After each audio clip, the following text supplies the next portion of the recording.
राम राम राम राम राम राम राम राम राम राम राम राम। हे नाथ, हे मेरे नाथ, मैं आपको भूलूं नहीं। 28/10/1993 को ये सत्संग वृंदावन में हुआ। श्लोक था गीता जी के अध्याय 3 का 6वां श्लोक। क्या है? कर्मेंद्रियाणि संयम्य ये आस्ते मनसा स्मरण इंद्रियार्थान विमूढ़ात्मा मिथ्याचार है स उच्यते। जो कर्मेंद्रियों, संपूर्ण इंद्रियों को या हठपूर्वक रोककर, संपूर्ण इंद्रियों को हठपूर्वक रोककर मन से इंद्रियों के विषयों का चिंतन करते हुए बैठता है, वह मूढ़ बुद्धि वाला मनुष्य मिथ्याचारी, मिथ्याचार आचरण करने वाला कहा जाता है। क्या कहते हैं?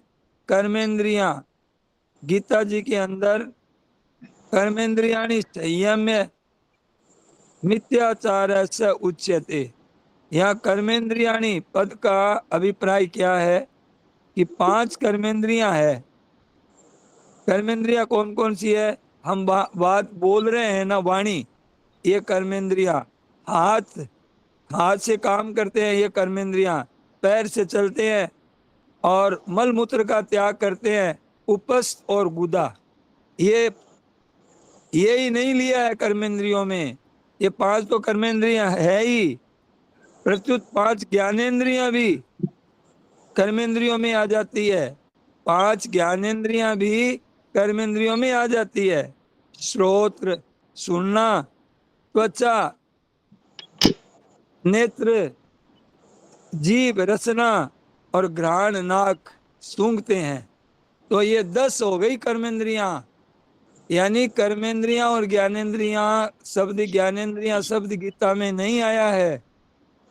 कर्मेंद्रियों में ज्ञानेंद्रियां भी आ गई। कारण क्या है? क्योंकि ज्ञानेंद्रियों के बिना केवल कर्मेंद्रियों से कर्म नहीं हो सकते। ज्ञानेंद्रियों के बिना कर्मेंद्रियों से कर्म नहीं हो सकते। इसके सिवाय हाथ, पैर आदि कर्मेंद्रियों को रोकने से, हाथ, पैर कर्मेंद्रियों को रोकने से तथा आंख, कान आदि ज्ञानेंद्रियों को न रोकने से पूरा मिथ्याचार भी सिद्ध नहीं होता है। एक साधु है, कपड़ा पहन रखा है, भगवान, और एक वो भी साधु है जो सच में साधु है, एक दिखाने के लिए। दिखने में तो दोनों एक दिख रहे हैं, तो पहने बिना कैसे पता चलेगा कि ये पाखंडी है कि ये है? कोई आदमी अगर आंखें बंद करके सीधा बैठ करके ध्यान कर रहा है, तो अब एक है वो ध्यान कर रहा है दिखाने के लिए, और एक ध्यान कर रहा है भगवान को रिझाने के लिए। तो दिखने में तो दोनों एक जैसे दिख रहे हैं, पर भीतर में उनके उसका तो विषयों का चिंतन चल रहा है। मेरे को धन मिल जाए, मेरे को मान मिल जाए, और वो कहते हैं मेरे को भगवान मिल जाए। दिखने में दोनों एक जैसे ही दिख रहे हैं। तो कहने का मतलब है कि कर्मेंद्रियों को रोकने से तथा आंख, कान आदि ज्ञानेंद्रियों को न रोकने से पूरा मिथ्याचारी भी सिद्ध नहीं होता है। दिखाना तो पड़ेगा ही, पाखंड तो करना ही पड़ेगा उसको। पाखंड करेगा तब तो ये है। तो पाखंड क्यों कर रहा है, इसके पीछे कारण हो सकता है। तो अब देखिए, गीता में कर्मेंद्रियों के अंतर्गत ही ज्ञानेंद्रियां मानी गई है। इसलिए गीता में कर्मेंद्रिय शब्द तो आता है पर ज्ञानेंद्रिय शब्द नहीं आता। 5वें अध्याय के 8वें 9वें श्लोक में भगवान ने कहा कि 13 क्रियाएं बताई। 13 क्रियाएं क्या बताई? देखना, देखना, सुनना, स्पर्श करना आदि ज्ञानेंद्रियों की क्रियाओं को भी, ज्ञानेंद्रियों की क्रियाओं को भी कर्मेंद्रियों की क्रियाओं के साथ सम्मिलित किया गया है, जिससे सिद्ध होता है कि गीता ज्ञानेंद्रियों को भी कर्मेंद्रियां ही मानती है। गीता मन की क्रियाओं को भी कर्म मानती है। हम देखते हैं कि मन से कोई हम चिंतन करते हैं तो वो भी कर्मों के अंतर्गत, कर्मों में भर्ती होते हैं और ज्यादा होते हैं। हम देखते हैं मन से तो कोई देखता ही नहीं है हमको, कितना ही पाप करो, कितना ही खराब विचार रखो, मन से भी कर्म होते हैं, ध्यान रखिए। तो जिससे सिद्ध होता है कि गीता ज्ञानेंद्रियों को भी कर्मेंद्रिय ही मानती है, गीता मन की क्रियाओं को भी कर्म मानती है। ये है। तो शरीर वांग मनोवीर्यत कर्म प्रारभते नरः। हिसाब किताब रखने वाले भगवान है ना, वो हमारी बाहरी क्रियाओं का हिसाब किताब रखते हैं और हमारे मन के भीतर में चलने वाली भावनाओं का भी हिसाब किताब रखते हैं। और मन से ज्यादा जो होता है ना, इतना पाप बाहर से नहीं होता है। ध्यान देना, 18वें अध्याय का 15वां श्लोक, शरीर वांग मनो वीर्यत कर्म प्रार, शरीर वांग मनो, शरीर से, मन से, वाणी से, जो भी है, शरीर वांग मनो वीर्यत कर्म प्रारभते नरः न्यायम व विपरीतम व पंचैते तस्य हेतव। तो कहने का तात्पर्य यह है कि मात्र प्रकृति को मानना पड़ेगा कि ये क्रियाशील है, ये शरीर भी कर्मों का ही फल है, ये कर्म ही प्रधान है, कर्म ही कर्म होते हैं इससे निरंतर। न ही कस्य क्षण में पी, हम एक क्षण भी कर्म किए बिना नहीं रहते हैं। ध्यान देना, और उनका हिसाब किताब होता है सबका, ऐसे नहीं है। तो देखिए, क्रियाशील होने से प्रकृति का कार्य मात्र क्रियाशील है, प्रकृति का कार्य मात्र जितना भी है, सारी सृष्टि क्रियाशील है। तो कहने का मतलब ये एक क्षण भी रुकती है क्या सृष्टि? ऐसे हमारा शरीर भी एक बहरा है, ये बहनापन मतलब है कि बदलनापन, जानापन, मरनापन, अभाव, ये सब प्रतिक्षण। तो कहने का मतलब ये है, यद्यपि संयम्य, संयम का पद का अर्थ क्या होता है, क्या कहते हैं इसमें, कर्मेंद्रियाणी संयम्य, जो बाद में शब्द आया ना संयम्य, इंद्रियों का अच्छी तरह से नियमन अर्थात अपने वश में करना, ये है जरूरी। कर्मेंद्रियों का यानी 10, 5 ज्ञानेंद्रियों, 5 कर्मेंद्रियों का ठीक से वश में करना, इनको वश में रखना, ये क्या है, नियम्य अर्थात वश में करना बहुत जरूरी है। तथापि यहाँ इस पद का अर्थ इंद्रियों को वश में करना न होकर उन्हें हठपूर्वक बाहर से रोकना ही है। यहाँ अगर अर्थ देखें, अगर 6ठे श्लोक में 3रे अध्याय के, तो यही अर्थ आएगा कि ये तो हठपूर्वक रोक रहा है, क्योंकि यहाँ मिथ्याचारी का वर्णन कर रहे हैं भगवान। तो कहने का मतलब यह है कि कारण कि इंद्रियों के वश में होने पर उसे मिथ्याचार कहना बनता ही नहीं है। तो यहाँ मिथ्याचार का है इस श्लोक में, बाहरी क्रियाओं के त्याग करने वाले को मिथ्याचारी बतलाया भगवान ने।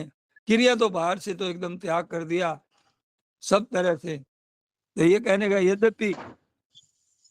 यद्यपि संयम पद का अर्थ होता है कर्मियों अच्छी तरह से नियमन अर्थात वश में करना।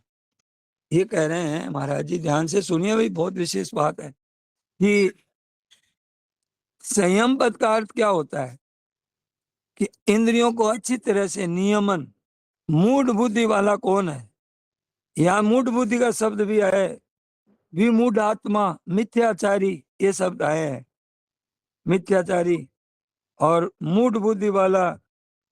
और कहते हैं कि मनुष्य बाहर से तो इंद्रियों की क्रियाओं को हठपूर्वक रोक देता है, भाई अब हम फल पर ही रहेंगे, अब हम जड़ पर ही रहेंगे, ऐसे बाहरी क्रियाओं को रोक देता है। पर मन से ऐसा होता है कि लोग मुझे साधु मानेंगे और लोग मेरे आश्रम बना देंगे, और मन से उनका मनोरथ करता रहता है। तो पर मन से उन इंद्रियों के विषयों का चिंतन करता रहता है, और मेरी जय जयकार हो जाएगी, लोग मुझे बहुत बड़ा मानने लग जाएंगे। हाँ, तो और ऐसी स्थिति को क्रिया रहित मान लेता है। इसलिए, और वो क्या है कि लोग देखते हैं, अरे बड़े बाबा जी बहुत बड़े हैं, तो इतने संयमी, इतने, ये देखो फलाहार बाबा है, जलहार बाबा है, ऐसे करने लगते हैं हम लोग। तो मिथ्याचारी अर्थात मिथ्या आचरण करने वाला कहा जाता, पर भीतर में मनोरथ है।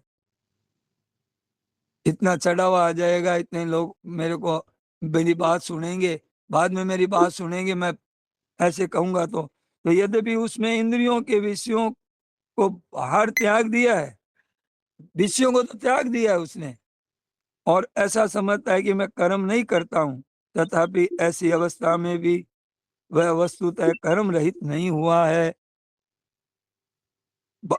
कारण कि बाहर से क्रिया रहित दिखने पर भी अहंता, ममता और कामना के कारण भीतर में अहंता, मैं और मेरापन है, और कामनाएं, इच्छाएं है। तो ऐसे कारण सुख पूर्वक विषय चिंतन के रूप में विषय भोग रूप कर्म ही होता रहा है। उसके द्वारा मनोरथ होते हैं, ऐसा करेंगे, ऐसा मकान बनाएंगे, ऐसा हो जाएगा, ऐसे मेरे शिष्य बन जाएंगे, ऐसे मेरे चेले बन जाएंगे। तो ये भोग रूप भीतर में जो चिंतन चलता है, तो ये भोग रूप जो कर्म होता है ना, वो विषय भोग रूप कर्म तो होता ही रहा है, होता ही रहता है। तो आप ध्यान दीजिए, सांसारिक भोगों को बाहर भी भोगा जा सकता है। ध्यान दीजिए, ध्याय तो विषयान पुंस है, बाहर से तो भोगते हैं, बाहर से चीजों को भोगते हैं हम, खाने में, पीने में, सोने में, इनमें मन लगाते हैं, पहनने में। सांसारिक भोगों को बाहर से भी भोगा जा सकता है और मन से भी भोगा जा सकता है। तो क्या है, देखिए, बाहर से राग पूर्वक भोगों को भोगने से अंतःकरण में भोगों के जैसे संस्कार पड़ते हैं, वैसे संस्कार मन से भोगों को भोगने से अर्थात राग पूर्वक भोगों को चिन्ह करने से भी पड़ते हैं। जैसे हम बाहर से भोगों को सुख लेते हैं, मन लगा करके भोग भोगते हैं, तो बाहर की क्रियाओं में तो सुख लेते ही हैं, इंद्रियों से सुख लेते ही हैं। और जो भीतर से मन पूर्वक जो राग पूर्वक भोग भोगते हैं, तो साथ में मन मिल जाता है, तो इन दोनों का तालमेल ऐसा हो जाता है कि मन में भी उसके संस्कार कम नहीं पड़ते हैं। यानी कि इंद्रियों में तो इतने संस्कार नहीं पड़ते हैं जितने भोगों का मन में जितना संस्कार पड़ जाता है, ज्यादा। तो बाहर से भोगों का त्याग भी मनुष्य विचार से लोग लिहाज के कारण व्यवहार में गड़बड़ी आने के भय से कर सकता है।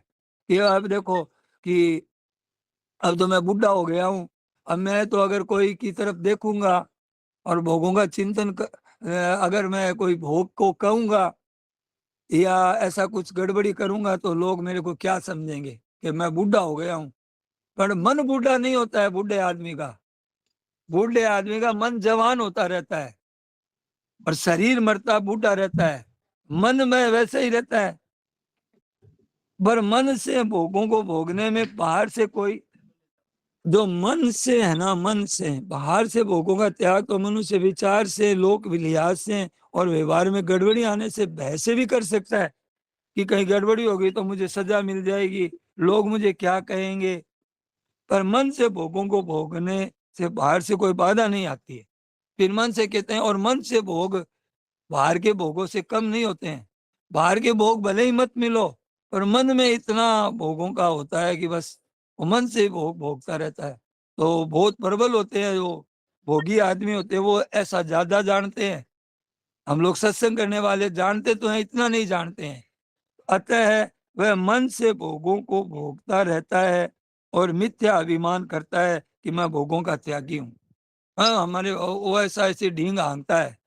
तो मन से भोग भोगने से विशेष हानि होती है, ध्यान रखिए। मन से भोग तो भोगना ही नहीं है, बिल्कुल नहीं है।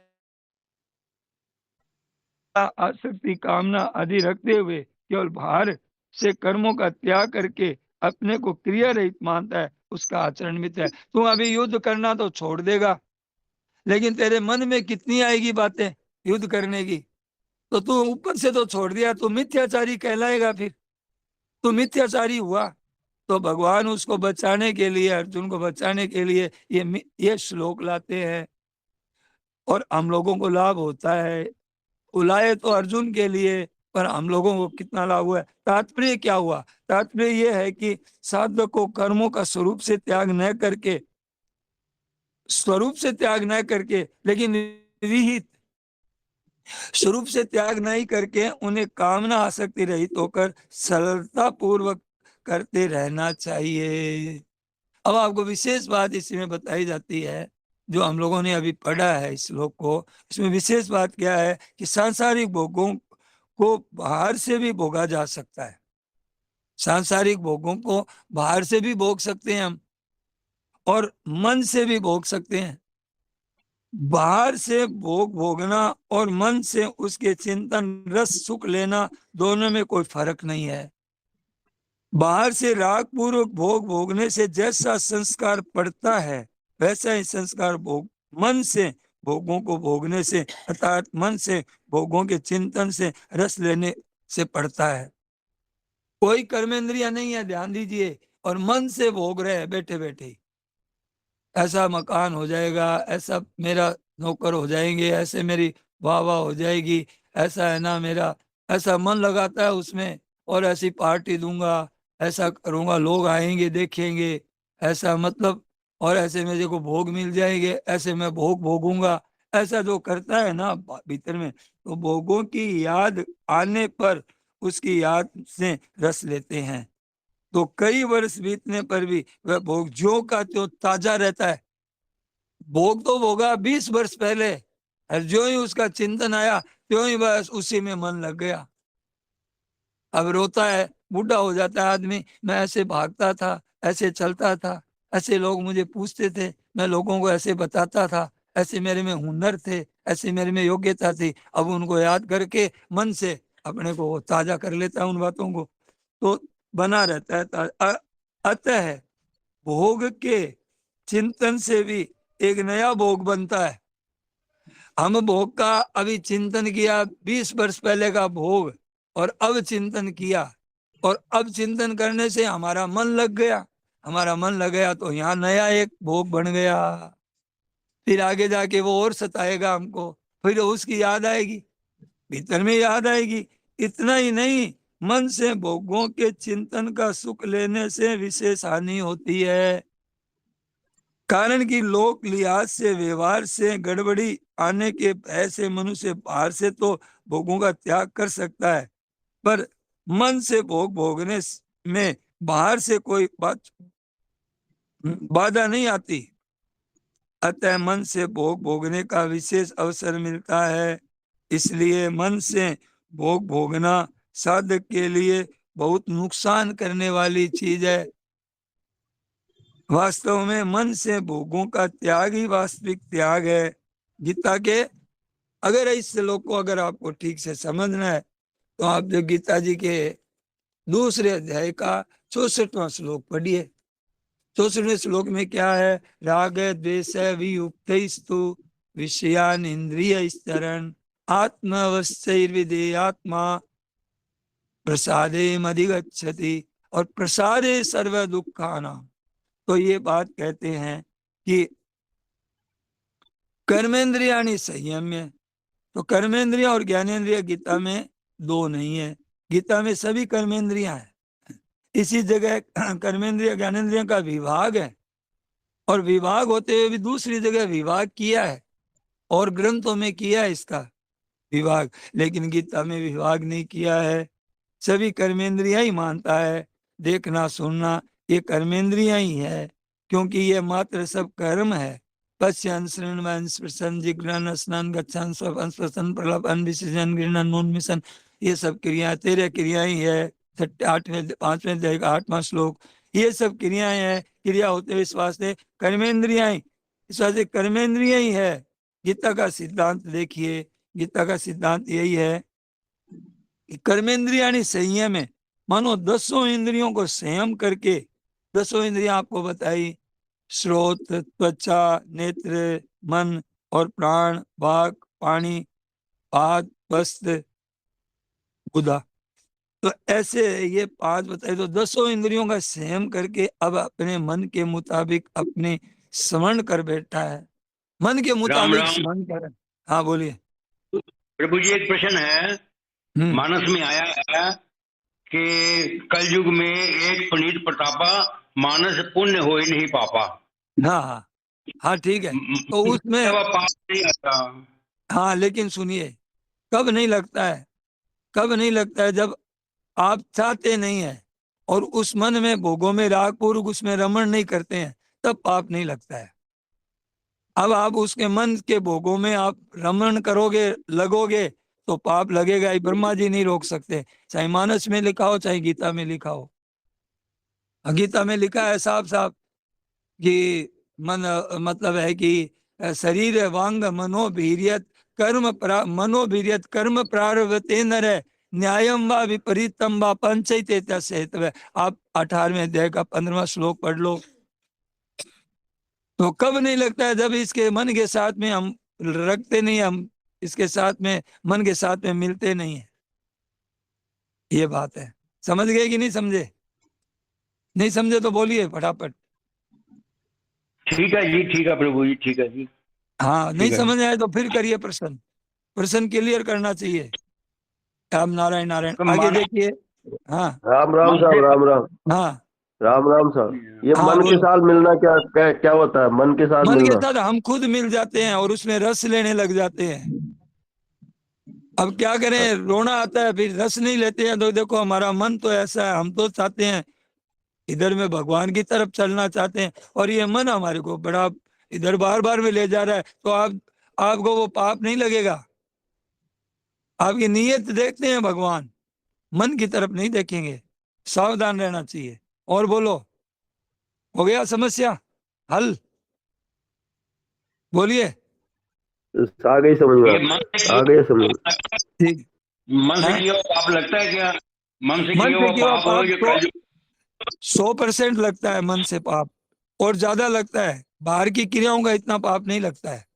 मन के क्या होता है, संस्कार और नए पड़ते हैं। मन से हम रमण करते हैं, भोगों में कोई भी चीज में मनोरथ करते हैं, तो उसमें क्या होता है कि एक नया भोग और बनेगा आपका। और मन में तो स्वतंत्रता रहती है। मन हमेशा बूढ़ा नहीं होता है, मन जवान होता है। शरीर बूढ़ा होता रहता है, मन जवान होता रहता है। हाँ, राम राम। भीतर में लोर ज्यादा आता है, मन में जवानी में जवानी में इतना नहीं आता है। इतना पाप जवानी में नहीं बनता है जितना वृद्धावस्था में बनता है। बोलिए। राम राम। ये हाँ मन बोलिए। को अगर हम लोग मोड़ देंगे ना गीता जी की तरफ, तब ये हाँ मन छूट जाएगा वहां से।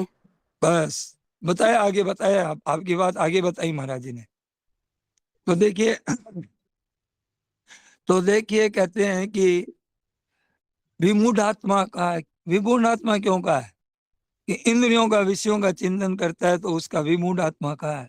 भगवान ने कहा विमूढ़ आत्मा। तू विमूढ़ आत्मा, अर्जुन को कह रहे हैं कि तू कहता है ना बाहर से मैं युद्ध छोड़ दूंगा, तो तेरा युद्ध का चिंतन चलेगा और तेरा उसमें मन बड़ा चलेगा। और ऐसे मैं कर लेता, ऐसा मैं है ना, ऐसे इनको तो मैं ही मार देता, और ये देखो ये हुआ। और फिर तेरे में कायरता तो आ ही गई, और तेरा मन से वो उनका छूटेगा नहीं, तो तू तो मिथ्याचारी हुआ। ऊपर से तो तू छोड़ दिया कि मैं युद्ध नहीं करूंगा, अब तेरे मन में लोर उठ रही है युद्ध करने। तू युद्ध किए बिना रह नहीं सकेगा बाद में।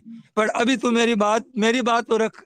मेरी बात तो चली गई ना, मेरी तो इज्जत नहीं रही ना। मैं कहता हूँ युद्ध कर मेरे कहने से, और फिर तू युद्ध मेरे नहीं कह, मेरा कहना मानेगा नहीं, और युद्ध छोड़ देगा और जाके बैठ जाएगा, और तेरे से रहा नहीं जाएगा। क्यों? चिंतन होगा, फिर तू युद्ध करेगा, तो मेरी बात तो नहीं रही। तो वो बात तेरे को लाभ नहीं होगा, तेरे को फायदा क्या हुआ तेरे को? का कोई बड़े महापुरुष, कोई बड़े माता पिता कह देते हैं, और वो चाहे गलत बात है, उसको गिराना नहीं चाहिए। और ऐसी गलत बात है कि बड़ा नुकसान होगा, इनकी पिताजी का पतन हो जाएगा, तो वो बात नहीं करनी। कि पिताजी के पतन हो जाएगा इसलिए नहीं करनी। मतलब अगर अब छोड़िए, हम लोग अपनी बात पर आते हैं। इंद्रियार्थान विमूढ़ात्मा मिथ्याचार से उच्यते। भगवान कहते हैं मूर्ख है। कोई कहता है कि विमूढ़ आत्मा है। महाराज जी कैसे कोई फर्क नहीं पड़ता है। मूर्ख कह दो, मूढ़ आत्मा कह दो, मोही कह दो। मोही कह दो कि मुंह है, साधन में लगा है, भगवत प्राप्ति में लगा है, और उसकी भी यही दशा है, उसके भी यही दशा है। चेहरे दोनों में कोई फर्क नहीं, नाटक में कोई फर्क नहीं।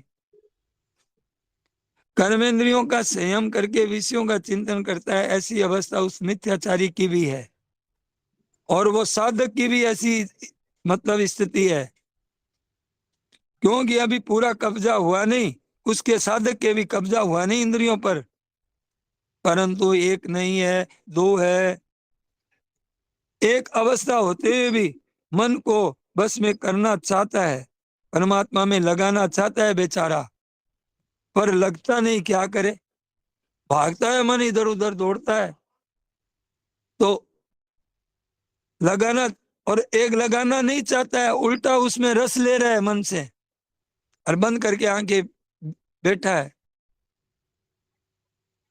लोग बड़ी बड़ी संस्थाएं खोल लेते हैं और रुपया कमाना, आश्रम कमाना, बड़ी बड़ी दवाइयों की दुकानें खोलते हैं, बड़े बड़े नाटक करते हैं, तो वास्तव में उनके मूल में रुपया है।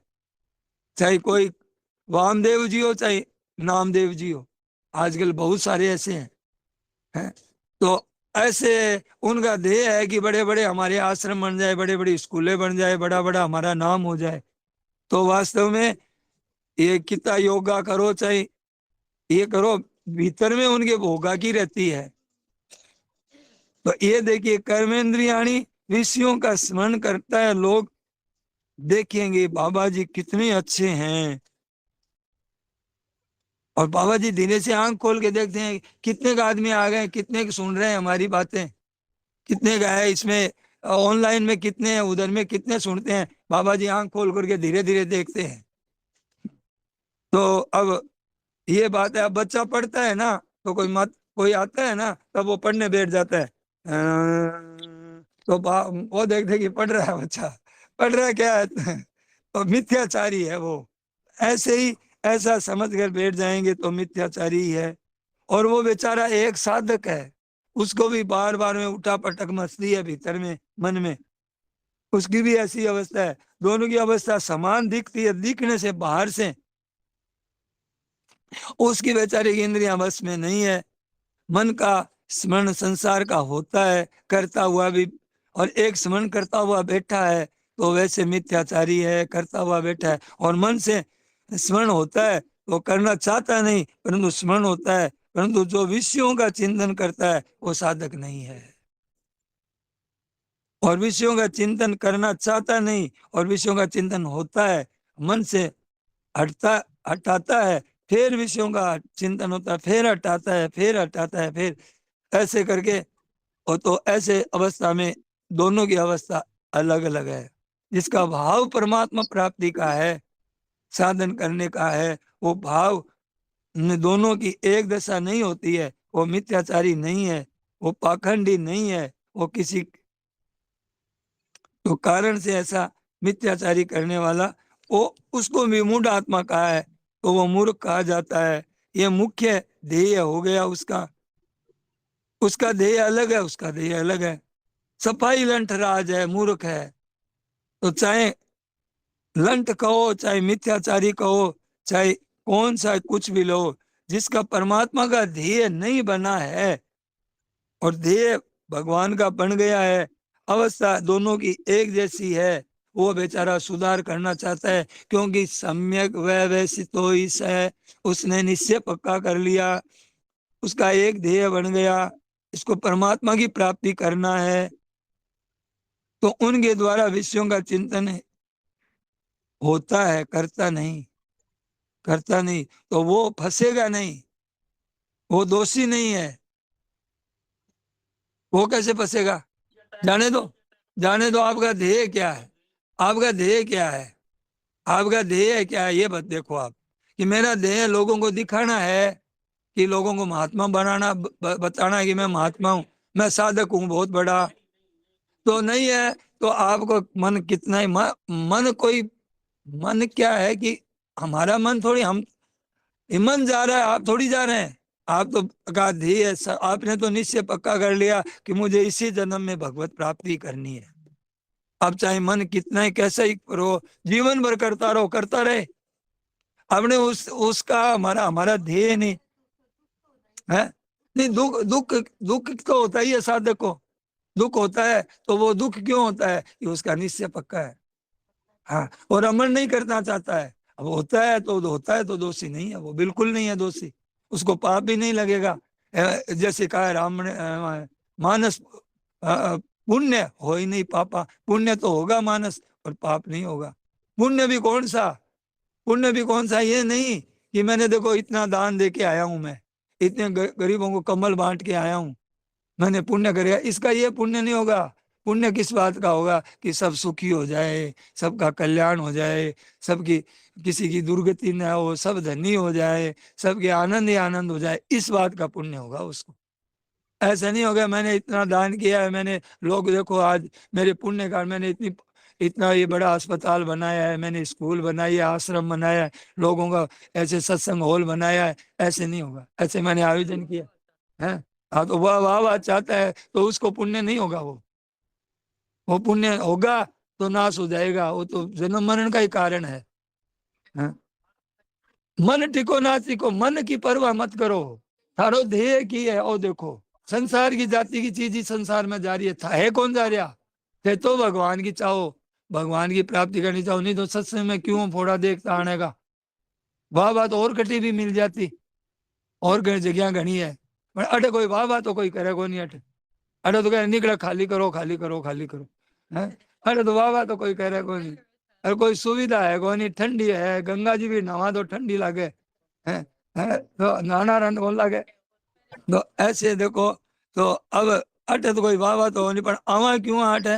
अटे आवा के भगवान मिल जावे, भगवान उ प्रेम हो जावे, थोड़ा दिन के जीवन है पतो नहीं कद चलो जागो है। यहाँ अगली जगह मिले को नहीं, यहाँ अगली मजा यही वास्ते गर्जा करा जब यहाँ अगली जगह मिले को नहीं, कटी कटी रह जावा। तो कई जना रहना रहा तो रवई है भाई, देखो भगवान जब पर अर्जट दानो पानी, वो तो दानो पानी को एक कृपा की बात है, एक दाने पानी की बात है। तो कृपा को रहना है अभी ये देखो। अरे रहने वाला तो घना ही रहे बैठे, गाय के नहीं दूध दूधना तो ले दिया, पर चीन चढ़ा के गिरे वो खून पिए। रहना तो गीता होना कई जना रवई है के, कई जना लसन प्याज भी खावे है, कई जना अंडा मांस भी खावे है, खाना रखा ही है, खावे ही है। तो अब कहने को वही अर्थ है कि भाई अब आज जगह है जगह को ब्याह अगली बात उसी बात अलग अलग है। अपने बात पर आते हैं हम लोग, सत्संग में आते हैं कि कहते हैं कि उसकी बेचारी की परवस्था है, वो क्या करे, मन जाता है इधर उधर।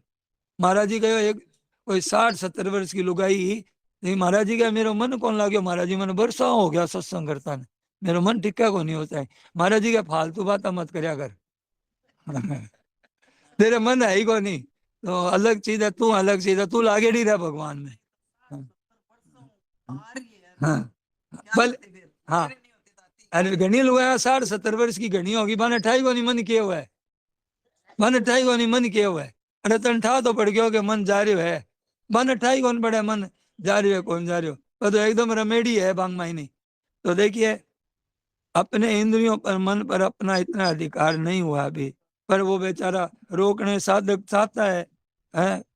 जैसे जैसे हम पूजा करते हैं, तो पूजा करते हैं तो एक तो हम पूजा भगवान के पुष्प चढ़ाते हैं, चंदन चढ़ाते हैं, भगवान की आरती करते हैं, ये सब करते हैं, माला धूप दीप करते हैं। तो और एक भगवान की पूजा करते हैं तो वो एक बहुत बड़ा कि आज बहुत सारे आदमी आएंगे ठाकुर जी के घर में, कई मेहमान आने वाले हैं, बढ़िया से ठाकुर जी को सजाओ। आज लोग देखेंगे कितनी बढ़िया पूजा करते हैं, फूलों को भी सजाओ, और लोग आएंगे देखेंगे देखो हमारे ठाकुर जी, देखो हम कितने पूजा करते हैं। इसको बढ़िया सा एकदम साफ सुथरा करके दिखाएंगे लोगों को। तो वो दिखाने, वो ठाकुर जी को नहीं पूजा कर रहे हैं, वो कर रहे हैं और मंदिर सजाना है कि लोग आए और मंदिर को सजाओ। अरे बहुत सजाओ, आज तो शरद पूर्णिमा है, आज तो दीपावली है, मंदिर को सजाओगी, बढ़िया सजाया रहेगा तो लोग चढ़ावा ज्यादा करेंगे और हमको भी भगत समझेंगे कि ये कितना बड़ा भगत है। तो पूजा करो, तो पूजा भगवान की नहीं करता है, वो मेले में हुए आए आदमियों की करता है, दिखाने के लिए करता है कि लोग किसने सजाया है इतना बढ़िया ठाकुर जी, तो उसकी पूजा करेंगे। और ये फलाने आदमी ने सजाया है, यार तो फलाना आदमी तो बहुत बड़ा भगत है। तो दिखने में तो भगवान की पूजा दिखती है, पर भीतर में मान बढ़ाई है, भीतर में अच्छा समझेंगे लोग, और कुछ पैसा भी चढ़ावा आ जाएगा है, अच्छी बात है, अच्छा समझेंगे। तो भगवान की पूजन तो वो भी कर रहा है, दूसरा है केवल भगवान को राजी करने के लिए कर रहा है। दोनों में अंतर तो नहीं है सजाने में, पर वो तो दिखने में तो वो दिख रहा है। तो ऐसे भैया देखो, पूजा एक होने पर भी अलग अलग है।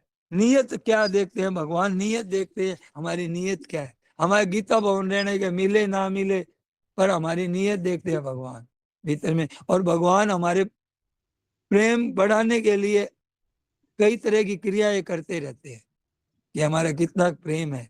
तो ऐसे देखिए, नियत अलग अलग है। उसका नियत लोगों को दिखाने का है, लोग अच्छा मानेंगे, वो पैसा ज्यादा आएगा तो कुछ पैसा ज्यादा आ जाएगा, लोग आकर्षित हो जाएंगे हमारी तरफ, हमको भी भगत कहने लग जाएंगे, हमको भी महात्मा कहने लग जाएंगे। तो वो यात्रियों की पूजा करता है, भगवान की पूजा नहीं करता है। आजकल के वैसे सच्चे बरदे लगे हुए भगवान में तो नहीं मिलेंगे, और ऐसे तो हमारे जैसे बहुत मिल जाएंगे, दिखाने वाले बहुत मिल जाएंगे। तो ऐसे अच्छे से भगवान का पूजन करता है, वो धूप दीप नैवेद्य वो भी करता है, पर दोनों में एक तरह का मूल्य नहीं है।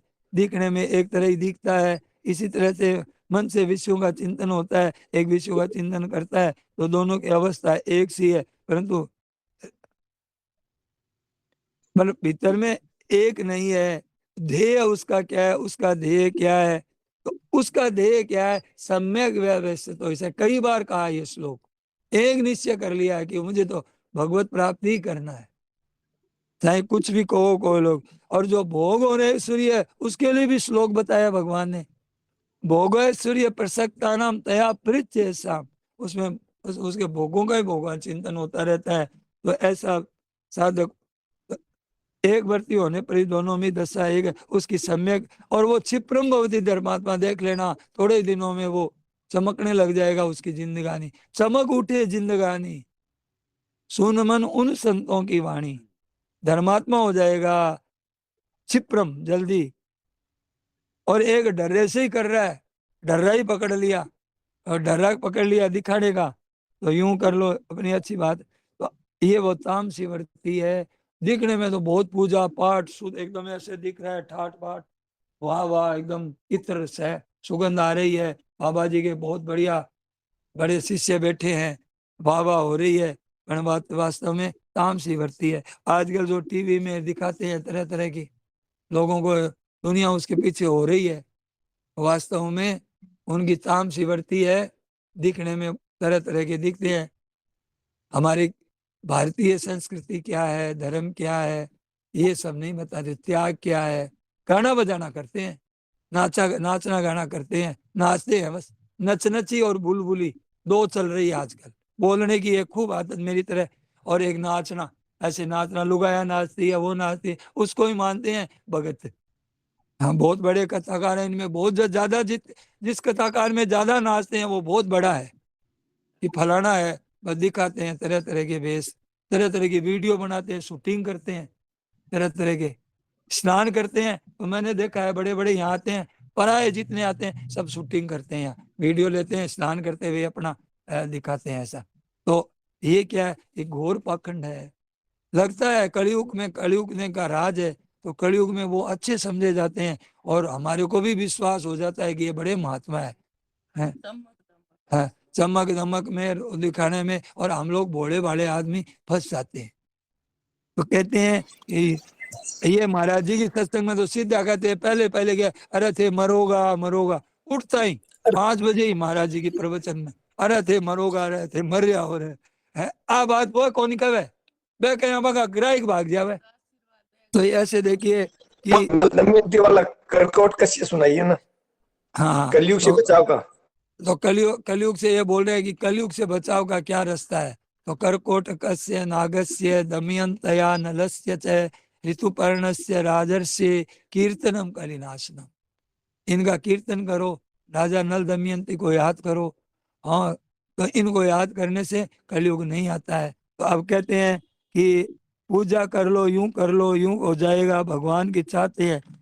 और वो एक चाहता है कल्याण, और कल्याण के मार्ग में लगे हुए उनके लिए भगवान क्या कहते हैं कि बेटा, नई कल्याण कृत कश्चित दुर्गतिम तात गच्छति। तू माला जप रहा है, तेरा मन तो भाग रहा है, पर तेरी नीयत देख रहा हूं मैं, तू लगा रहे, मन की परवाह मत कर, तू तो तेरा लगा रहे भजन साधन में। तो तेरा कभी दुर्गति नहीं होगी। न ही कल्याण कश्चित दुर्गतिम तात गच्छति, ऐसे कल्याण करने वाले की कभी दुर्गति नहीं होती। तो ऐसे अब देखिए कैसे नहीं होती, कोई बताओ कोई ऐसा दृष्टांत। बोले राजा भरत थे, पूरे सम्राट थे, इतने बड़े राजा थे। लुगाई को देख करके, उनको आचरण देख करके, वे विचार देख करके उनके मन में वैराग हो गया, चले गए जंगल में, निकल गए भजन करना। अब तो भजन करते करते, और सच्चा हृदय था, निर्मल था, नियत साफ थी। तो एक हिरण में मोह हो गया। अब हिरण आया, अब उनको दिखावा तो था नहीं। अब हिरण आता है, पास में बैठता है, कभी उसको खुजलाता है, कभी पीठ के आकर के, कभी चाटता है, तो उनको राजी होते हैं, वो दया परवश करते हैं। तो ऐसे करते करते तो देखो चिंतन होता है, वो खेलता है, ऐसे मेरे खाज करता है, ऐसा जैसे छोटा, ऐसी चिंता। अब इधर उधर हो जाता तो उसकी चिंता करने लग जाते हिरण। तो चिंतन करते करते अचानक शरीर छूट गया। तो हिरण का जन्म हुआ। हिरण का जन्म होते हुए भी भीतर में पाखंड नहीं करते थे, पाखंड नहीं करते थे। वो भीतर से मोह हो गया तो हो गया। अब कहते हैं कि लोग कहते हैं कि बेचारा फंस गया, हिरण बन गया। देखो राजपाट छोड़ करके योगी बन करके अरे हिरण बन गया, फंस गए, तो वो मोह हो गया। पर हिरण का जन्म होते हुए भी खाते क्या है, सूखी पत्ती खाते हैं। कितना त्याग है कि कोई सूखी पत्ती मैं खाऊंगा, कोई तो वो हरी पत्ती तो कोई को मिलेगी। और सूखी पत्ती खाते हैं कि मैं अगर इसमें सुख लेऊंगा, रस लेऊंगा हरी पत्ती में, तो मेरे को वैराग का मेरा कैसे रहेगा। उसमें भी सूखी पत्ती खाते हैं, हाँ, और हरी पत्ती नहीं खाते हैं। और कहते हैं कि सूखी पत्ती में, गीली पत्ती में तो कोई जीव जंतु रहते हैं कि वो उसमें तो चिपके रहते हैं, तो कोई जीव जंतु मर जाएंगे। तो नहीं, कि मैं तो सूखी पत्ती, वो भी सोच के कहता है कि कहीं सूखी पत्ती में जीव जंतु तो नहीं है। वहां पर भी सावधानी, इतनी गहरी सावधानी सोचिए मनुष्य में नहीं रहती है इतनी, अपने उनके बैठने में, चलने में। और माँ के जिन्होंने जन्म दिया है उसके पास नहीं रहे कि कहीं मोह हो जाएगा। पिछले मोह हुआ तो हिरण बनना पड़ा, और यादाश्त इतनी तकड़ी, तो वतन दुर्गति कहाँ हुई बताओ। तो ऐसे तो कहते हैं कि इतनी मूल्यवान चीज, हिरण में भी इतनी जागृति, एक आसक्ति हो गई, मोह हो गया। पर नीयत थोड़ी खराब है, नियत तो भगत भजन की आए थे बेचारे। आसक्ति होगी, जन्म का तो दोबारा हो, भले ही जन्म हो गया, इस जन्म तो हो गया। देखो हिरण का चिंतन करेंगे तो हिरण ही बनना पड़ेगा, तो कोई रोक नहीं सकता, इतना भजन काम नहीं आएगा। चिंतन अंत काल में जो चिंतन होगा उसी के अनुसार गति होती है। चाहे मनुष्य को हरदम भगवान का स्मरण करते हुए भगवान का ही चिंतन करना चाहिए। तो देखिए नतीजा खराब निकला, नतीजा तो खराब निकलेगा ही भाई। हिरण का चिंतन किया तो नतीजा तो खराब निकला, हिरण का जन्म होना ही पड़ा। पर फिर जड़ भरत बने, बाद में तीसरा जन्म क्या हुआ, तो कितना बड़ा ज्ञान मिला। आज दुनिया को अगर एक तरह से हिरण का जन्म लेकर के भी हमको ज्ञान दे रहे हैं, और हिरण में मोह करके भी उनकी तो हर एक क्रिया ही हमारे को समझाने के लिए ही हुई है। वो तो शास्त्री बन गए एक तरह से, कि भगवान देख लिया कि अरे अभी नहीं तो क्या हुआ, ये तो संत ही है। हिरण में मोह होने पर भी, क्योंकि सम्यक व्यवस्थित तो इस है, उनको उनको राहुगण को उपदेश दिया, राजाओं को उपदेश दिया तीसरे जन्म में भी। तो भगवान कहते हैं कि मैं कहता हूं कि महात्मा मान लो कि बोले आचरण तो अच्छे नहीं है, हिरण में मोह कर रहा है, हिरण में याद कर रहा है बार बार में। अरे मैं कहता हूं मेरे कहने से मान लो ये महात्मा है। अरे ऐसे अनंत जन्म हो गए, तो एक दो जन्म हो गया तो क्या फर्क पड़ गया, इतने जन्म ही हो गए। अब एक दो जन्म और हो गए तो क्या फर्क, कह देगी दुर्गति हो गई, कैसे हो गई दुर्गति। तो देखिए उसकी अभी 84 चुके हैं। अब क्या कहते हैं, ध्यान देना, बहुत बढ़िया बात है। अब जन्म तो हो गया, तो जन्म तो हो गया, तो जन्म क्यों हो गया कि चुके न 84। कहावत है बीकानेरी कि चुके न 84, एड़ी चुकी और धार मारी। थोड़ा सा गड़बड़ हुआ हर जगह चोट लग गई। वो बनाते हैं ना, थोड़ा इधर उधर हो जाता है तो अंगूठे के लग जाती है, अंगूठा उतर जाता है कई बार, तो ध्यान नहीं रहता है, इन्हीं चुकी धार मारी। तो चुके ने 84 है भाई, ध्यान रखो। अब इतनी सावधानी रखनी पड़ती है, अभी सावधान रहेंगे तो अंत में भगवान याद आएंगे, नहीं तो 84 तैयार है, 84 भुगत के आए हैं और 84 तैयार है। उसकी 84 नहीं हुई, एक जन्म हो गया तो खराबी तो है ही। देखो नाम, उसका नाम तो खराबी है, परंतु नियत क्या है? नियत जिसके साधन करने की है, भगवान की तरफ चलना है, चलना चाहता है, साधन करना चाहता है, सत्संग करना चाहता है, पुस्तक पढ़ना चाहता है, कीर्तन करना चाहता है, भजन करना चाहता है, ध्येय रखता है, उसमें मन में परमात्मा की है, उदार कैसे उदारी होगा उसका, उसकी लगन लगी है एक, पर आचरण वैसे नहीं हो रहे हैं, भूल हो रही है, पर लगन लगी है एक। ओ लगन निरर्थक नहीं जाएगी, किया हुआ काम बड़ी कीमती चीज है। हिरण का शरीर बनने पर भी याददाश्त कितनी तकड़ी है, पूर्व जन्म की बात याद है, तो भगवान उसका आदर करते हैं। भगवान कहते हैं अरे कोई बात नहीं है, क्षिप्रम भवति धर्मात्मा। क्यों? क्योंकि सम्यक व्यवस्थित तो इस है, निश्चय इसने बड़ा अच्छा किया है।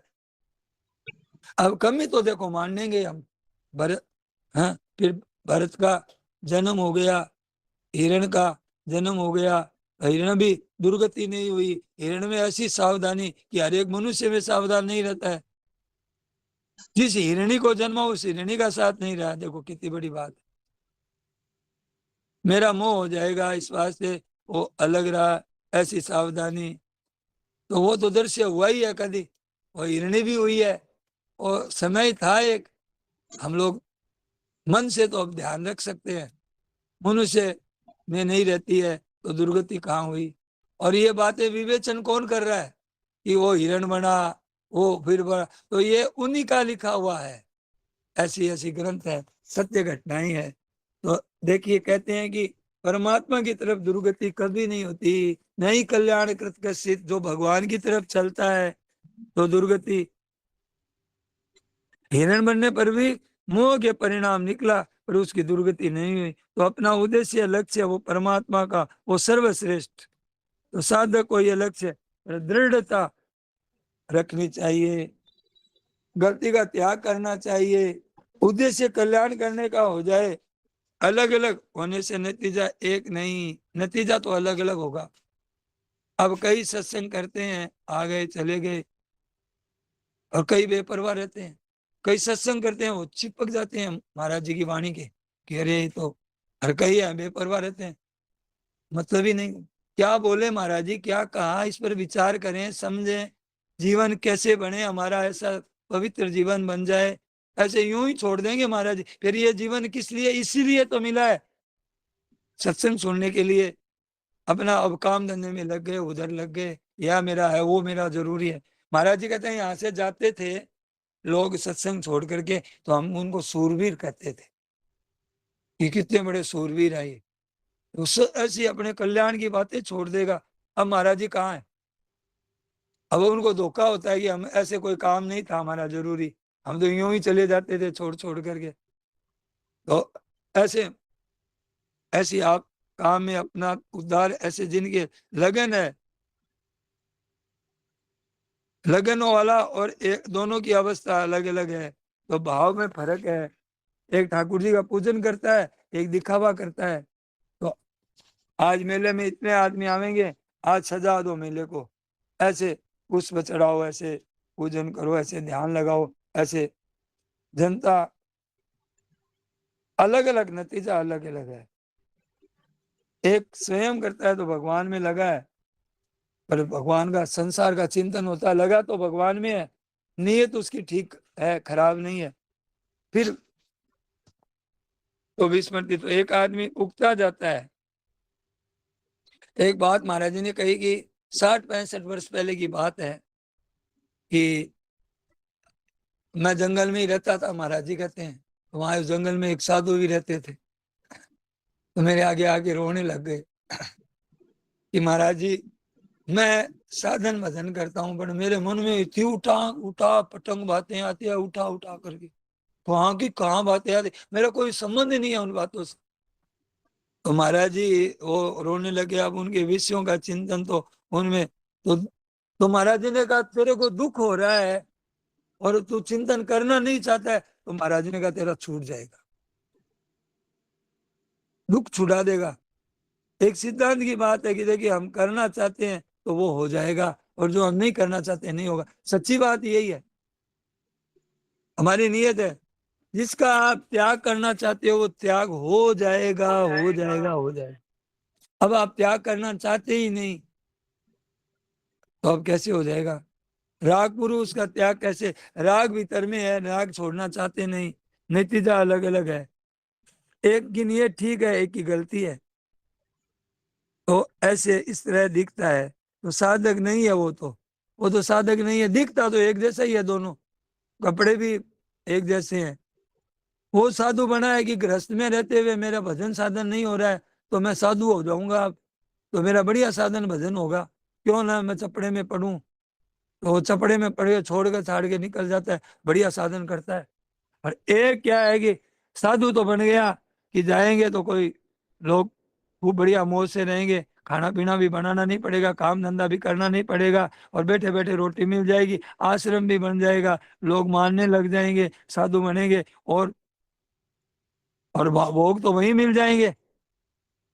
तो आए दिन साधु जेल में जाते हैं, मन में रहती है उनके भोगों की, तो पोल कभी ना कभी तो खुल ही जाती है उस। तो एक पीछे भूल नहीं, तो हमने समझिए कि एक जोड़ लगानी शुरू की और पहली लाइन में हमने गलती कर दी, 9 की जगह हमने 8 लिख दिए, और जोड़ हमारी सारी सही है पर उत्तर सही नहीं आया, क्योंकि भूल से तो उन्हें 9 की जगह, जोड़ सब सही है, गलती कहीं नहीं है, एक 9 की जगह 8 लिख दिए तो नंबर मिलेंगे 0। ऐसे संसार की तरफ चलता है ना, उसको हिसाब दूजा है, ध्यान देना। संसार के हिसाब दूजा है और परमात्मा की हिसाब दूजा है। ये हिसाब नहीं है। संसार वाला जोड़ गलत कर दी तुमने तो सोना संसार वाला हिसाब भगवान में नहीं चलेगा। भले कितनी नीयत सही हो तुम्हारी जोड़ करने की कि मैं सही उत्तर लिखना चाहता हूं, मैं गलत लिखना नहीं चाहता हूं, पर 8 की जगह 9 लिखा गया भूल से, और जोड़ सारी सही है, लेकिन वो उसको 0 नंबर मिलेंगे। और आपकी नीयत सही है पर मन भाग रहा है इधर उधर, तो भगवान आपकी नीयत देखेंगे, मन के भागने को नहीं देखेंगे। ऐसो को उदार जग माही, ऐसे भगवान है हमारे, तो मन की परवाह नहीं करके हमारी नीयत एक निश्चय पक्का कर ले कि मुझे तो इधर भजन ही करना है, अब भगवत प्राप्ति ही करनी है। तो कभी अब कभी कुसंग मिल गया, कुसंग मिल गया, कोई ऐसी चेष्टा हो गई, ऐसा गलत काम हो गया, तो वो उसके मन में लगन है, वो नहीं छूटेगी। नीयत अच्छी है तो संत बन जाएगा, महात्मा बन जाएगा, उसका चिंतन भगवान का है, उद्देश्य क्या है, फिर आगाड़ी बढ़ जाएगा, आगे बढ़ जाएगा। अब देखिए काम करते हैं वो भी कीर्तन भजन सत्संग पाठ चरित्र भक्तों के, तो अब इसमें ऐसे ही धुन लग गई उसकी ऐसी, कभी भक्तों के चरित्र, कभी नाम जप, कभी सत्संग, कभी ये, तो उसका कुछ संग टिकेगा नहीं। रुपये पैसों को लेकर के तो ऐसी बातें हैं भी। महाराज जी ने कितनी तरह से समझा देते हैं, एक थोड़ी सी बात, छोटे सी बात को लेकर के, और इतने बढ़िया सुंदर, हमें तो लगता है कि क्या है, तो महाराज जी ऐसे ही कह रहे हैं। तो महाराज जी के भाव देखो। अब देखो जो सत्संग असली सत्संग जी को मिल गया ना, वो हर एक गाने बजाने वाली सत्संग में बैठ नहीं सकता। वो देखेगा कैसे बोल रहा है। हाँ ओ नारायण हाँ नारायण। हाँ बोल, जैसे आपने कहा नारायण, हाँ बोलिए। आपने बताया कि जो दिखावा करते हैं, तो दिखावा हाँ हम भी करते हैं और दिखावा संत भी करते हैं। हाँ पर हाँ हम दिखाते हैं, संत दिखाते हैं प्रेरणा के लिए, हाँ संत दिखाते हैं तो दूसरों को हाँ शिक्षा देने के लिए दिखा है। हम लोग दिखाते हैं खाली आडंबर के लिए। हाँ हाँ जी हाँ हाँ हाँ। और वो दिखाना उनका, फिर दिखाना कहाँ हुआ उनका, तो बस केवल जगत के कल्याण के लिए हुआ उनकी तो। और दिखाना क्या करते हैं, बात कैसी बता रहे हैं देखो। किसी ठोस बातें बता रहे हैं, ऐसे बता देगा क्या पाखंडी? तो देखिए आगे कहते हैं कि अब रुपए पैसे वाले एक तो रुपये लेकर के, पैसा लेकर के, गाना बजाना लेकर के, बाजा ढोलक लेकर के, और एक सजावट करके, बड़े बड़े आदमी भी इकट्ठी भीड़ करके एक कथा कहता है।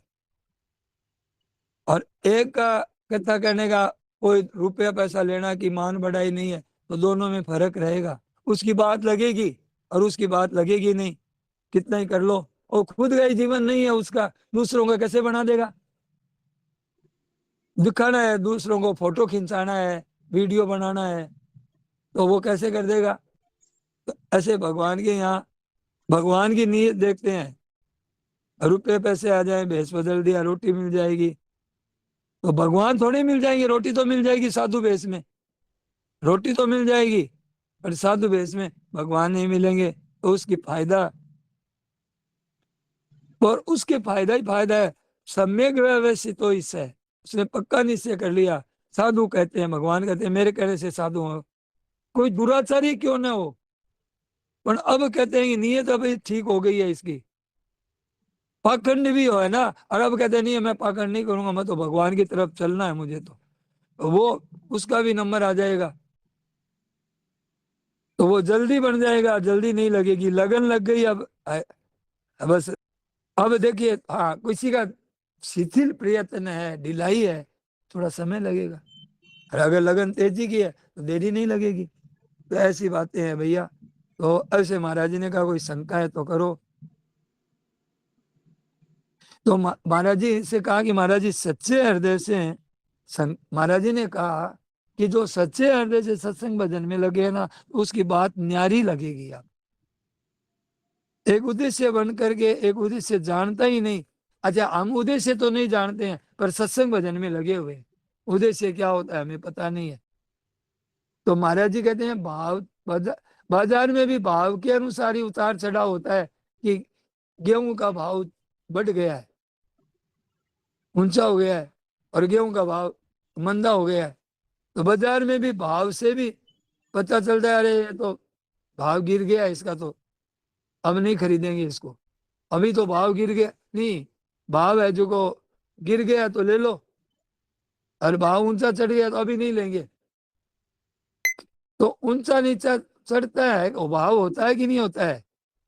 तो भाव, बाजार का भाव, भाव से मिलती है बिना भाव क्या है बता दे भैया, भाव से ही मिलेगी चीज। ये भाव है कि 100 रुपया का है तो 100 रुपये का है, तो यार महंगा है नहीं लेंगे, बोले चलो तुमको 70 रुपये में देते हैं, तो लाओ। तो भाव से ही मिली ना चीज। भाव ऊंचा है तो नहीं ली, भाव नीचा तो ले ली, तो भाव से मिली। तो भगवान भी भाव देखते हैं, हमारे भीतर के भाव क्या है। तो सुन करके लगन, एक लगन लग जाए। महाराज जी ने कहा फर्क रहेगा, सीधी सीधी बात है। मारवाड़ी कहावत है, गाला जी तो ही मीठो, कह मीठो है जी तो गाल सी जी तो मीठो हो सी। हाँ, जी तो स्वाद आई, घी जी तो गाला, घी जी तो गाले भी तो बढ़िया लाग सी। तो अब कहते हैं कि जी तो स्नान करे भी तो ही पुण्य। वृंदावन में आ जाना गए, जितना जमुना में स्नान करो भी तो थाने पुण्य। हाँ, नहावे जी तो ही पुण्य। तो ये गंगा जी में चाहे 4 बार नहाओ तो ज्यादा, जित 4 बार वो फल ज्यादा ही मिलसी। तो नहावे जी तो ही पुण्य। ऐसे ही उद्देश्य बना करके चलो तो फिर कहना ही क्या है। और अगर सत्संग भजन तो एक उद्देश्य बना करके चलो कि मुझे तो एक अब निश्चय कर लिया है कि मुझे संसार की तरफ जाना ही नहीं है, मुझे तो केवल भगवान की तरफ ही जाना है, चाहे जो कुछ हो जाओ। चाहे इस वास्ते कहा है महाराज जी ने उठते उठते कि नहीं कल्याण प्रकशित दुर्गति तात गच्छति। तो दुर्गति नहीं होती है, उसकी दुर्गति ऐसी नहीं होती है। नारायण नारायण नारायण। अब लोग पूछो भाई कोई प्रश्न बात है तो। नारायण नारायण। राम राम। ये तो ना महाराज जी ने बचा लिया, नहीं तो हम मिथ्याचारी हो जाते थे। ये तो महाराज जी ने बचा लिया, नहीं तो बहुत भारी मुश्किल हो जाती थी। ये माता जी कह रहे हैं कि महाराज जी ने बचा लिया कि ऐसे बता दिया हमको, नहीं तो हम तो दिखाने में लगे हुए थे। नारायण नारायण। बोलिए और बोलिए। हाँ मानस में लिखा है मानस पुण्य हो नहीं मानस, पापा। हाँ ये विरोधाभास क्यों है मानस में और गीता में जी में? देखिए विरोधाभास कहीं नहीं है, हम लोग समझे नहीं है बात को। वो कह रहे हैं कि आप मन से अगर राजी होते हो, सुख लेते हो भोगों में, और मन उसमें साथ में आप खुद मिल जाते हो, तो फिर आप मिथ्याचारी हो। और आपकी स्थिति यह है कि आप चाहते हो भजन करना, पर भागता है मन इधर उधर। जिनको मन लगा के भोग भोगे हैं वो बाद याद आते हैं, आप चाहते नहीं हो उन पर और दुखी हो जाते हो, तो कहते हैं कि आप मिथ्याचारी नहीं है। बस इसमें कौन सी बड़ी बात है। उनको समझो आप कि वहां जो तुलसीदास जी ने कहा मानस पुण्य हो ही नहीं पापा, तो इसका इसका अर्थ ये है कि इसका विस्तार से वही तो महाराज जी भी तो कह रहे हैं ना कुछ, वो भी तुलसीदास जी हैं, कम थोड़ी हैं उनसे। वही आज हमने सुना है कि जो राग पूर्वक उनके साथ मिल जाता है खुद स्वयं और उसमें सुख लेने लगता है, तो वो मिथ्याचारी हुआ। और उसमें बार बार आ रहा है, मन में विकार आ रहा है, क्या करे बेचारा, दुखी हो रहा है, तो वो मिथ्याचारी नहीं है, वो तो साधक है। राम राम।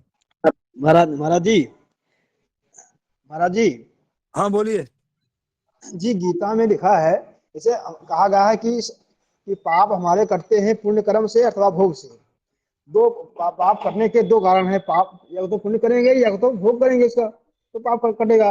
लेकिन भगवान गीता में कहे हैं कि यो माम जम नादिम चा वेद लोक महेश्वरम असम मूढ़ा समर्थे से सर पापे मुचते। जो मुझको तत्व से जान लेता है, मुझको महान ईश्वर समझ लेता है, जन्म कर्म मेरा सब समझ जाता है, अनादि हूँ, तो उसका जो है उस ज्ञान के द्वारा उसका पाप कट जाता है। तो ज्ञान जो है से कैसे पाप कटेगा जब हम पूरा कर्म किए तो? देखिए जो मतलब आप पहले पिछला। इसकी व्याख्या समझिए कि पाप जी जी अलग चीज है, पुण्य अलग चीज है, और ज्ञान अलग जी चीज है। ज्ञान जी को पाप और पुण्य में मत मिलाइए। जी न ही ज्ञाने न सदृश्यम पवित्र विद्यते। ज्ञान के समान पवित्र करने वाली कोई चीज नहीं है। ज्ञान ऐसी चीज है कि अपिचेदसि पापेभ्य सर्वेभ्य पाप कृतम है सर्वम ज्ञान प्लवई नहीं व वर्जिनम संतरिष्यसि। ज्ञान क्या है कि अब ज्ञान वो चीज है कि प्रकाश, सूर्य वो चीज है जहां कभी उसने अंधेरा देखा ही नहीं। वो ज्ञान में क्या होता है कि ज्ञान में ज्ञान हो गया तो फिर कभी मोह होगा ही नहीं। यज ज्ञात्वा न पुनर्मोह है। आप क्या कर रहे हो कि पाप को और पुण्य को और ज्ञान को तीनों को मिला के प्रसन्न कर रहे हो। नहीं, जैसे जो हमने बुरा कर्म कर चुके हैं, वो ज्ञान आने पर क्या हमारा पिछला पिछला पाप हट जाएगा? ज्ञान आने पर, ज्ञान आने पर कोई पाप नहीं रहेगा। ज्ञान आया नहीं, ज्ञान आया नहीं, ज्ञान का अभिमान आया है। ज्ञान आता तो प्रकाश आया नहीं, तो प्रकाश और अंधेरा एक साथ में कैसे रहेगा आप बताइए। ज्ञान के समान, ज्ञान में इतनी विलक्षणता है, इतनी विलक्षणता है कि वहां कोई आप हम विचार भी नहीं कर सकते। ना वहां कोई विकार है, ना कोई वहां मन है, कोई इंद्रियां है, कोई ऐसी दूसरी सत्ता ही नहीं है वहां, एक परमात्मा के सिवाय। वो उसका नाम है ज्ञान। अब कि ज्ञान आने भगवान ने पर दो। आप कहोगे कि क्या ज्ञान आने पर भगवान में कोई पाप रह सकता है क्या? वो तो जी मतलब है कि एकदम से प्रकाश स्वरूप है। जी अब प्रश्न तो ये हो गया आपका कि महाराज ज्ञान पर सूर्य आने पर क्या अधिकार रह सकता है? कि आपका प्रश्न तो ये बन रहा है। जी जी तो ये प्रश्न बनता ही नहीं है। नारायण नारायण। जी अंधेरा तो पहले से पुराना ही होता है ना प्रभु जी। प्रकाश तुरंत होता है और पुराना अंधकार भी दूर हो जाता है। नारायण नारायण। नहीं भैया, पुराना की बात नहीं है। देखिए वास्तव में तो क्या है कि वहां कभी अंधेरा शब्द है ही नहीं, हुआ ही नहीं, है होगा ही नहीं। अंधेरा तो अपने एक वहम वहम में दिख रहा है। वास्तव में कोई पुराना नया नहीं होता है कुछ भी चीज। अभी एकदम है जो कि त्यों अभी हैं हम, प्रकाश स्वरूप ही हैं वास्तव में हम। अब ये इधर में जो हमारा खिंचाव हो रहा है ना, यही मतलब समस्या है बहुत बड़ी। और ये सत्संग से हम लोगों को बहुत विशेष लाभ हुआ है। बहुत सारे लोग तो इन बातों को जानते ही नहीं है, क्या ज्ञान होता है, क्या पाप होता है, क्या पुण्य होता है। वो तो कहते हैं कि जो पाप करने वाले हैं वो सत्संग में जाते हैं, और खुद पाप का पुतला है और अपने को निर्दोष समझ रहा है, बड़े बड़ी रिश्वतें लेते हैं, बड़े बड़े। नारायण नारायण, सूर्य ने तो अंधेरा देखा ही नहीं है और अंधेरा शिकायत कर रहा है। तो अब बात ये है, ये जो जड़ भरत वाली बात बताई थी ना आपने, ये बड़ी शिक्षा देने वाली बात है। इससे बहुत कुछ अपन को बड़ा भारी लाभ हो रहा है। ये जड़ भरत जी की बात से कितनी बातें अपन के अंदर से, कितनी बातें निकल रही है, कितनी शिक्षा मिल रही है अपन को। मूल बात भाव की है। नारायण नारायण, सब कुछ है। आप जो है कितने ही कैमोफ्लाइज कर लो, कितने ही अपने ऊपर आवरण चढ़ा लो, कितने ही दो लोग दिखावा कर लो, लेकिन भाव जो है ये तो आपको स्वयं को ही पता पड़ जाता है कि मेरे जो भाव हैं मुझे वो भाव ही ले जाएगा। बाजार में भी आप देखिए, बाजार में भी चीजें भाव से ही मिलती हैं। कैसा स्वामी जी ने कितना बढ़िया जो है खोल के उदाहरण दिया, दृष्टांत दिया कि भाव अगर आपका नहीं है तो चीजें यहाँ संसार में ही नहीं मिलती। तो आप ये देखिए, चीजें तो आप तो भगवान के यहाँ पे थोड़ी ये सारा अपनी मिलावट थोड़ी चल जाएगी। कपड़े पहन लो, दिखा दो, सब कुछ दुकान जमा लो, लेकिन हमारा भाव जैसा है वैसा ही हमें जो है फल मिलेगा। नारायण नारायण, और भगवान एक के बात और प्रति। है, आपने ये बताई ना तो मेरे ध्यान गया कि जैसे ये हिरण वाला दृष्टांत बहुत शिक्षा देता है। मेरा क्या ध्यान गया कि इनी चुकी धार मारी, थोड़ी चुचुकी ना 84 है। थोड़े से इतना भजन किया, इतना बड़ा राजपाट निकल गए त्याग करके, कितना वैभव सब त्याग करके निकल गए और हिरण में फंस गए, चूक गए। चुके ना देखो फल तो मिलेगा ही, चुके ना 84 है, 2 जन्म तो भोगने ही पड़े। तो वही अपने को सावधान रहना चाहिए कि कहीं ये बातें यूं ही नहीं कह रहे हैं कि हम केवल सुनने के लिए, सीखने के लिए, या फिर अपना जीवन ऐसा बनना चाहिए कि कहीं दूसरा कोई याद ना आ जाए, कहीं भी कोई और चीज और नहीं दिखे जो वासुदेव सर्वम देखे। सब तरह का साधन महाराज जी ने बताया हुआ है, तो सावधानी बहुत जरूरी है। और बोलिए। महाराज जी ने तो पिछले, अगर ये सीरीज देखो वृंदावन वाली, जो अपने प्रवचन आ रहे हैं लगातार पिछले 5-6 दिन से, इसमें पूरा एक साधक, बिल्कुल नया साधक है, अगर वो इन प्रवचनों के आधार पे जाए तो मैं कह रहा हूँ कोई सारी कठिनाइयां दूर कर दी। रोज एक न एक ऐसी चीज लेकर के महाराज जी निराकरण कर रहे हैं जो हमारे रास्ते में कहीं सूल आ ही नहीं सकता। नारायण नारायण, इतना ये सरलता ला दी है ध्यान, मतलब जो है हमें आगे बढ़ने के लिए।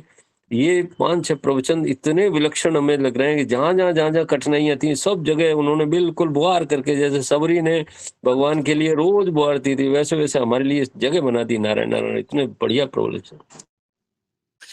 एक बात और है, ये ठाकुर जी कृपा है कि मैंने सामने बैठ करके महाराज जी के, मुझे सब जगह याद रहती है, याद आती है। ये महाराज जी के सामने बैठते थे, हाडा कोठी में होता था, राम जी बाई में होता था महाराज जी का सत्संग, और राम धाम एक जगह है वहां भी होता।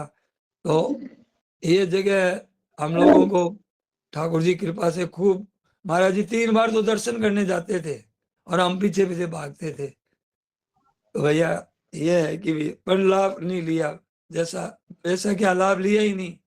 अरे तो मिल गया महाराज जी, कुछ सत्संग ऐसी है कि चर्चा करते हैं तो आप लोग देखते हैं कि मैं बोलता हूँ, मैं सुनाता हूँ तो मैं बहुत ज्यादा जानकार हूँ, कुछ भी नहीं है। आपको वहम निकाल देना, आप लोग अच्छे हैं कि मैं तो सुन ही नहीं सकता, आप लोग सुन तो रहे हैं, मैं तो किसी की सुनता ही नहीं, मेरे में कमी है। तो धन्य है।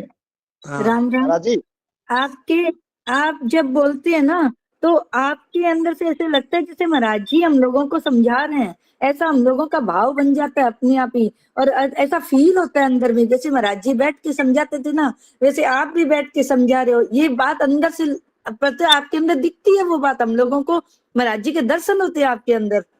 नहीं देखो, एक बात है इसमें मेरे मन में क्या आई कि बोलना, देखो शरीर तो भगवान ने दिया है, आपका हो चाहे मेरा हो, वाणी भी भगवान की दी हुई है, मन भी बुद्धि भी भारी दी है। मेरे में एक कमी है कि ये अहंकार मेरा मेरा लग रहा है मुझे।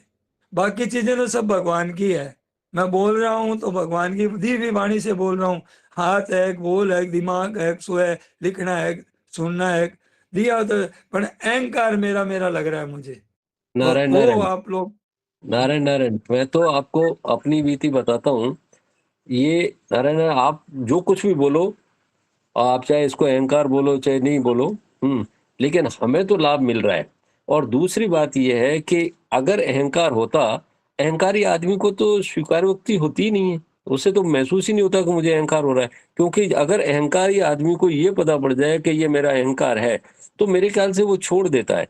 तो इसलिए ये आप बार बार कहते हैं, लेकिन ठीक है, हमारे लिए बहुत काम का है। लेकिन क्या है कि आपके जो ये विवेचना करने से मुझे जो लाभ हुआ वो मैं बता रहा हूँ कि स्वामी जी के प्रवचन जो है, हमने पहले, ये तो बड़े स्पष्ट प्रवचन आ रहे हैं, कई बार हमने प्रवचन देखे तो हमें कुछ समझ में नहीं आता था, लेकिन मैंने वो 5 दिन आपसे वो विवेचना सुनी, उसी की वजह से मेरा ये आकर्षण हुआ है। नारायण नारायण, क्योंकि उनमें प्रवचनों में तो बहुत दम है, लेकिन क्या है कि चूंकि समझ ही नहीं आ रही, तो उस चीज को हम कैसे समझें। नारायण नारायण, वो आपके होने से हमें बहुत सरलता मिल रही। नारायण।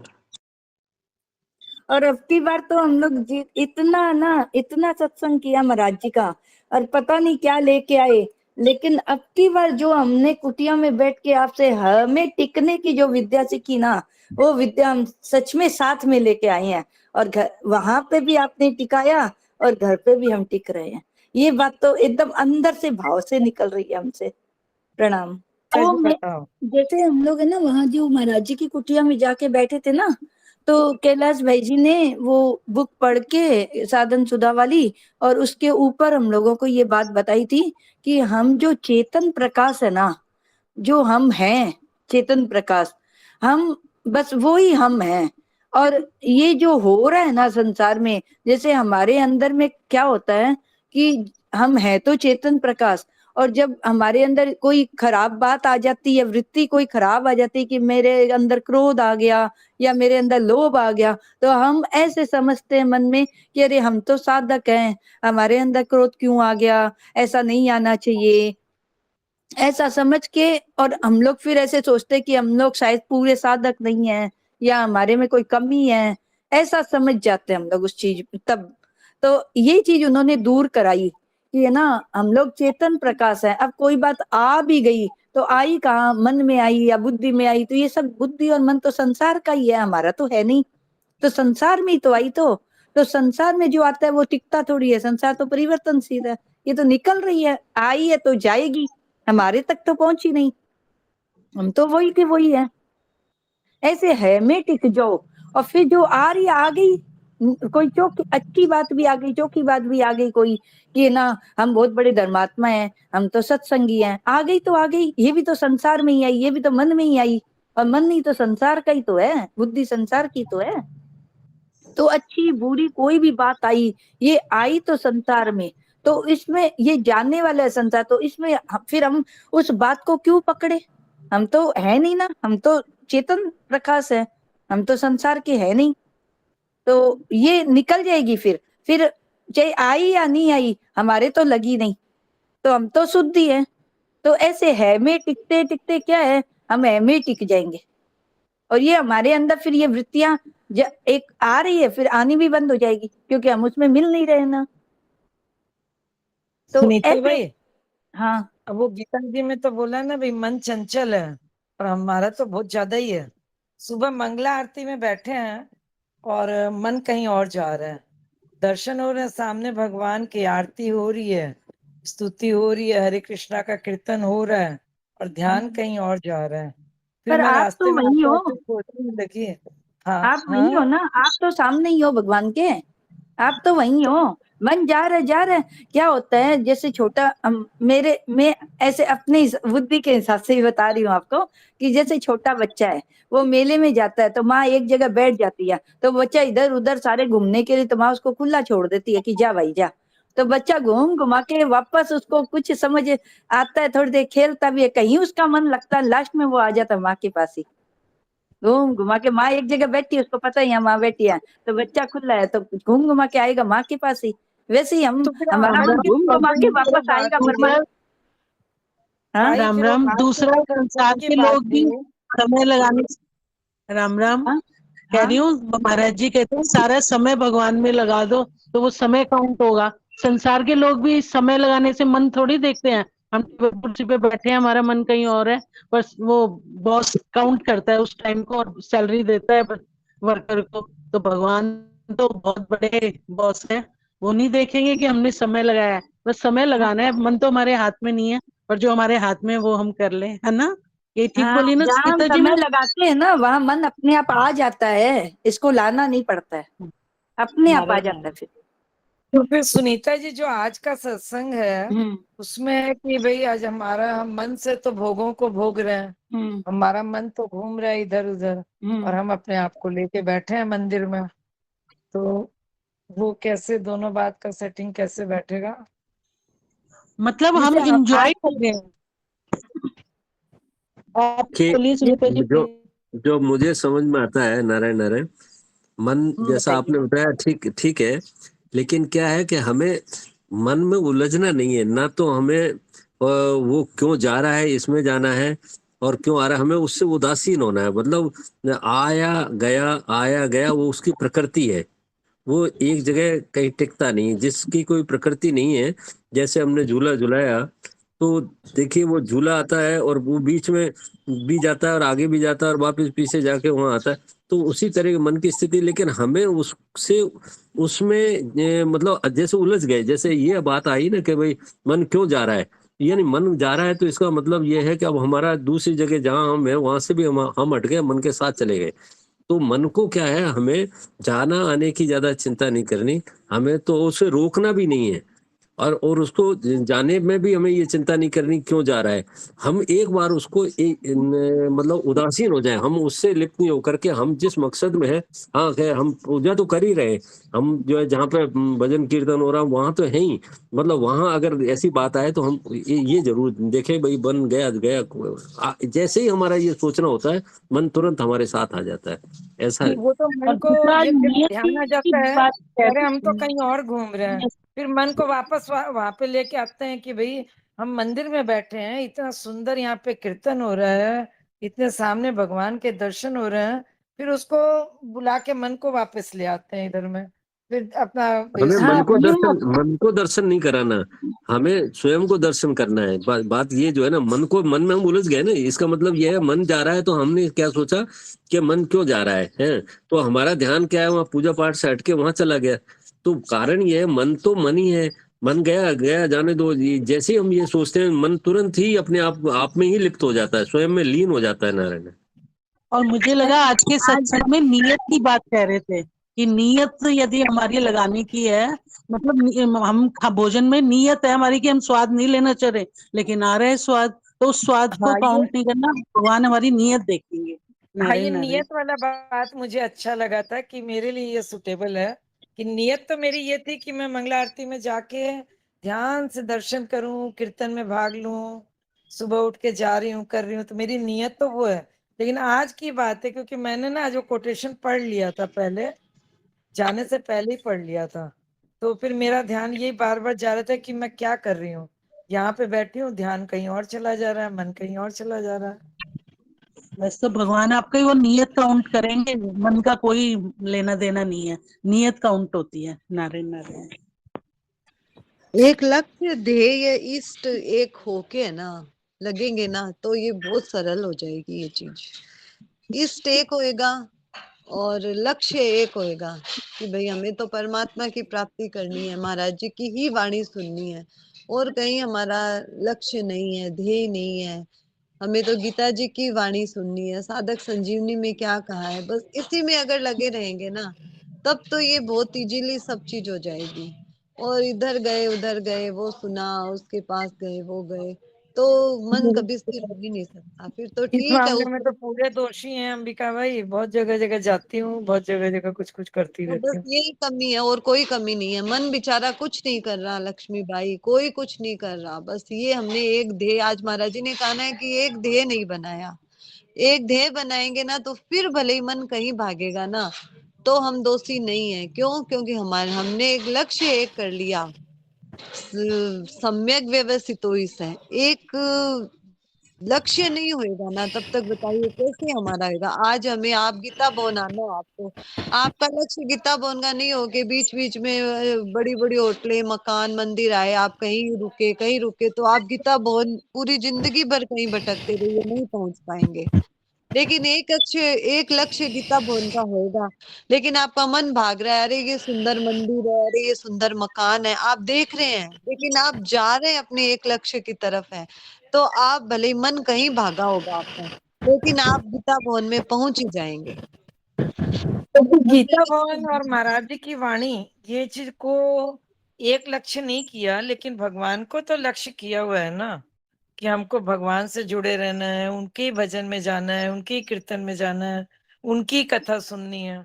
चाहे वाणी वो श्रीकांत तो जी बोल रहे हैं, वो भगवान की श्रीकांत जी के वाणी तो भजन में गीता कल मैं की है। जाके आई है, तो उनके भजन में मुझे बहुत भाव आया, क्योंकि वो इतना सुंदर और राम जी का भजन गाए। मेरे स्टेटस में आप देखना, बहुत सुंदर भजन है राम जी का वो, कि भाई राम के बिना कुछ नहीं। तो मैं जुड़ तो रही हूँ भगवान से ही ना, भले ही वाणी उनकी हो रही है। गलत है ये?